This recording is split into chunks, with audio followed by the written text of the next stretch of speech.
Welcome to Chillin' 101. We hope this video helps. You start by confirming what Facebook says and why.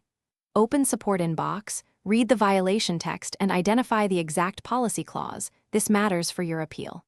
Once done, capture evidence, screenshots, post ID, timestamps, and any related comments or messages. Make sure to export a copy of the content and record where it appeared. This prevents losing context and lets you reference specifics in your appeal rather than generic denials, which improves your chance to reverse the action. Now prepare a targeted appeal that explains the how and why.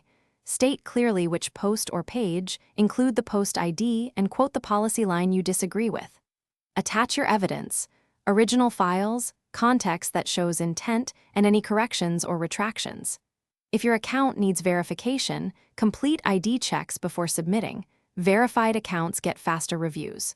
Once your packet is ready, submit through the provided appeal link and keep the case number and timestamps for follow-up. Finish by actively following up.